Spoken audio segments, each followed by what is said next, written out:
Hello hi ಎಲ್ಲರಿಗೂ ನಮಸ್ಕಾರ. So ಇದು ಸೆಕೆಂಡ್ ಡೇ ವ್ಲಾಗ್ ಆಗಿರುತ್ತೆ. ಕೊಟ್ಟಿಯೂರನ್ನ ಮುಗಿಸ್ಕೊಂಡು ನಾವು ಅಲ್ಲಿಂದ ಡೈರೆಕ್ಟಾಗಿ ಕಟೀಲು ಶ್ರೀ ದುರ್ಗಾ ಪರಮೇಶ್ವರಿ ಸ್ವಾಮಿ ಟೆಂಪಲ್ಗೆ ಬಂದಿದ್ವಿ. ಅಲ್ಲಿ ಬಂದಾಗ ನಾವು ರೀಚ್ ಆದಾಗ ಆಲ್ಮೋಸ್ಟ್ ಒಂದು 4:30 ಆಗಿತ್ತು. ಕೊಟ್ಟಿಯೂರು ಬಿಟ್ಟಾಗ ಒಂದು 9:30 10 o'clock ಒಳಗಡೆ ಆಗಿತ್ತು. ಮುಗಿಸ್ಕೊಂಡು ಇಲ್ಲೆಲ್ಲ ರೂಮ್ ಸಿಕ್ಕಿಲ್ಲ. ಅದಾದಮೇಲೆ 4 ಕಿಲೋಮೀಟ್ರ್ ಆಚೆ ಹೋಗಿ ಅಲ್ಲಿ ಸ್ಟೇ ಆಗಿ ಅಲ್ಲಿಂದ ರೆಡಿಯಾಗಿ ಬೆಳಗ್ಗೆನೇ ದೇವಸ್ಥಾನಕ್ಕೆ ಬಂದ್ವಿ. ದೇವಸ್ಥಾನಕ್ಕೆ ಬಂದಾಗ ನೋಡಿದ್ರೆ ಮಳೆ ಬರ್ತಿತ್ತು. ದೇವಸ್ಥಾನ ದರ್ಶನ ಎಲ್ಲ ಮುಗಿಸ್ಕೊಂಡು ನನ್ನ ಫೇವ್ರೆಟ್ ಆನೆ ಇತ್ತು ಅಲ್ಲಿ ಕ್ಯೂಟಾಗಿ ಲಕ್ಷ್ಮಿ ಅಂತ ಹೇಳಿ ಅದ್ರ ಹತ್ರ ಆಶೀರ್ವಾದ ಮಾಡಿಕೊಂಡು ಒಂದು ಸ್ವಲ್ಪ ಹೊತ್ತು ಅದ್ರ ಜೊತೆನೇ ಇದ್ಕೊಂಡು ಟೈಮ್ ಪಾಸ್ ಮಾಡಿಕೊಂಡು ಬಂದ್ವಿ.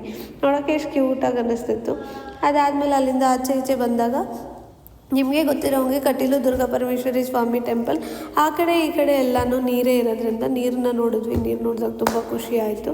ಅಲ್ಲಿಂದ ಒಂದು ಕ್ಯೂಟಾಗಿರೋ ಒಂದು ಹಸು ಒಂದು ಸಾಕಿದ್ರು, ಅದನ್ನು ನೋಡಿಕೊಂಡು ಟೆಂಪಲ್ಗೆ ಬಾಯ್ ಹೇಳಿಕೊಂಡು ಅಲ್ಲಿಂದ ವಾತಾವರಣನೆಲ್ಲ ಒಂದು ಚಿಕ್ಕದಾಗಿ ಕ್ಲಿಪ್ಪಿಂಗ್ಸ್ನ ತೊಗೊಂಡು ಆಚೆ ಬಂದ್ವಿ.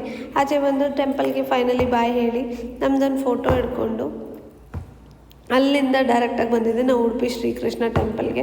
ಇಲ್ಲಿ ಬಂದಾಗಂತೂ ಸಿಕ್ಕಾಪಟ್ಟೆ ಜನ ಇದ್ದರು. ನನಗೆ ಗೊತ್ತಿಲ್ಲ ಅದು ವೀಕ್ ಡೇಸಲ್ಲೇ ನಾವು ಹೋಗಿದ್ದು, ಬಟ್ ಇಷ್ಟು ಜನ ಇರ್ತಾರೆ ಅಂತ ಹೇಳಿ ನನಗೆ ಅವತ್ತೇ ಐಡಿಯಾ ಬಂದಿದ್ದು.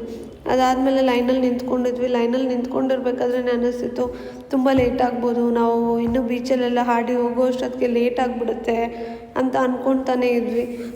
ಇನ್ನೇನು ಹೊರಟ್ಬಿಡೋಣ ಬಿಡಪ್ಪ, ಇಲ್ಲಿ ತುಂಬ ಲೇಟ್ ಆಗುತ್ತೆ ಅಂತ ಹೇಳಿ ಆ ಕ್ಯೂ ಮಧ್ಯದಿಂದ ನಾವು ಆಚೆ ಬರೋಕ್ಕೆ ಬಂದ್ವಿ. ಮೂವ್ ಆಗೋಕ್ಕೆ ಸ್ಟಾರ್ಟ್ ಆಯಿತು.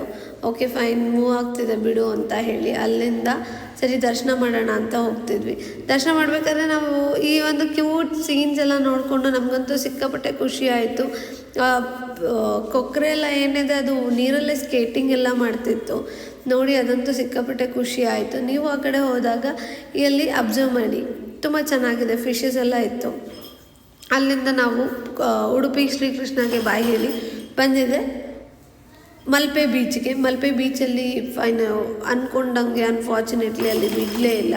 ಸರಿ ಆಯಿತು ಬಿಡಪ್ಪ ಅಂದ್ಬಿಟ್ಟು ಅಲ್ಲೊಂದು ಚಿಕ್ಕ ಹುಡುಗ ಮಣ್ಣಲ್ಲಿ ಆಟ ಆಡ್ತಿದ್ದ. ಅವನ ಜೊತೆ ನಾನು ನನ್ನ ಕೈ ಜೋಡಿಸಿ ನಂದು ಒಂದು ನೇಮ್ ಬರೆದು ನನ್ನ ಕೈ ಫಿಂಗರ್ ಪ್ರಿಂಟ್ನ ಅಲ್ಲಿ ಒಂದು ರೈಟಿಂಗ್ ಮಾಡಿ ಅಲ್ಲಿಂದ ಅದೊಂದು ವಿಡಿಯೋ ಕ್ಯಾಪ್ಚರ್ ಮಾಡಿಕೊಂಡು ಅವನ ಹೆಸರು ವಿರಾಟ್ ಅಂತ ಹೇಳಿ ಫೈನಲಿ ಬೀಚ್ನ ನೋಡಬೇಕಾದ್ರೆ ಎಲ್ಲ ತುಂಬ ಆಸೆ ಆಗ್ತಾಯಿತ್ತು. ಅಯ್ಯೋ ನಾವು ಆಡೋಣ ಅಂತ ಬಂದ್ಬಿಟ್ಟು ಏನಪ್ಪ ಹಿಂಗೆ ಆಡೋಕ್ಕಾಗ್ತಿಲ್ಲ ಅಂತ.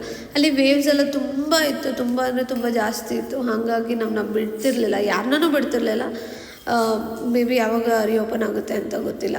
ಅಲ್ಲಿಂದ ಬಂದು ಅಲ್ಲೊಂದು ಸ್ವಲ್ಪ ಹೊತ್ತು ಕೂತ್ಕೊಂಡು ಒಂಟೆ ವಾಕ್ ಎಲ್ಲ ಇತ್ತು. ನಮ್ಮ ಹಸ್ಬೆಂಡ್ ಎಲ್ಲ ಹೋಗಿದ್ರು. ಅಲ್ಲಾದಮೇಲೆ ಮುಗಿಸ್ಕೊಂಡು ಊಟ ಮಾಡೋಣ ಅಂತ ಹೇಳಿ ಒಂದು ನಾನ್ ವೆಜ್ಜಾ ಯಾವ ರೆಸ್ಟೋರೆಂಟ್ಗೆ ಹೋಗೋಣ ಅಂತ ಹೇಳಿ ಫೈನಲಿ ಡಿಸೈಡ್ ಮಾಡಿದ್ದೆ ನಾವು ನಾನ್ ವೆಜ್ ರೆಸ್ಟೋರೆಂಟ್ಗೆ ಬಂದು ನಮ್ಗೆ ಏನನ್ನೆಲ್ಲ ಊಟಗಳು ಬೇಕೋ ಅದನ್ನೆಲ್ಲ ನಾವು ಫಿಶ್ ಆರ್ಡ್ರ್ ಮಾಡಿದ್ವಿ, ಚಿಕನ್ ಸುಕ್ಕ ಆರ್ಡ್ರ್ ಮಾಡಿದ್ವಿ, ಆಮೇಲೆ ಚಿಕನ್ 65 ಆರ್ಡ್ರ್ ಮಾಡಿದ್ವಿ, ನೀರು ದೋಸೆ ಆರ್ಡ್ರ್ ಮಾಡಿದ್ವಿ. ಅದನ್ನು ತಿಂದ್ಕೊಂಡು ನ್ಯಾಚುರಲ್ಸ್ ನೋಡಿದೆ, ನ್ಯಾಚುರಲ್ಸ್ ಬಂದ್ವಿ. ನ್ಯಾಚುರಲ್ಸಲ್ಲಂತೂ ತುಂಬ ಚೆನ್ನಾಗಿ ಅನ್ನಿಸ್ತಿತ್ತು. ಯಾಕೆಂದರೆ ಪರ್ಸ್ನಲಾಗಿ ನಾವು ಬ್ಯಾಂಗ್ಳೂರು ಬಸವೇಶ್ವರನಗರಲ್ಲಿ ತಿಂದಿದ್ದೀವಿ. ನ್ಯಾಚುರಲ್ಸ್ ಅಂತೂ ಎಲ್ಲರಿಗೂ ವೆಲ್ ನೋನ್ ಶಾಪು. ಸೊ ಹಾಗಾಗಿ ನೋಡಿದ ತಕ್ಷಣ ಇಷ್ಟ ಆಯಿತು. ನನ್ನ ಫೇವ್ರೆಟ್ ಮಿಲ್ಕ್ ಶೇಕ್ ತೊಗೊಂಡು ಅಲ್ಲಿಂದ ಕುಡ್ಕೊಂಡು ಮತ್ತೆ ರಿಟರ್ನು ನಮ್ಮ ಟ್ರಿಪ್ ಇಷ್ಟೇ ಅಂತ ಹೇಳಿ ಮುಗಿಸ್ಕೊಂಡು ನಾವು ಬ್ಯಾಕ್ ಟು ಬ್ಯಾಂಗ್ಳೂರ್ ಬಂದ್ವಿ. ಸೊ ಈ ವ್ಲಾಗ್ ನಿಮಗೆ ಇಷ್ಟ ಆಗಿದ್ರೆ ದಯವಿಟ್ಟು ಲೈಕ್, ಶೇರ್, ಸಬ್ಸ್ಕ್ರೈಬ್ ಮಾಡಿ. ಏನಾದರೂ ತಪ್ಪಾಗಿದ್ದರೆ ನನ್ನಿಂದ ದಯವಿಟ್ಟು ಕ್ಷಮಿಸಿ. ತಪ್ಪಾಗಿರೋದನ್ನ ತಿದ್ಕೊಳ್ಳೋದಕ್ಕೆ ಒಂದು ಕಾಮೆಂಟ್ ಮಾಡಿ. Thank you, love you all.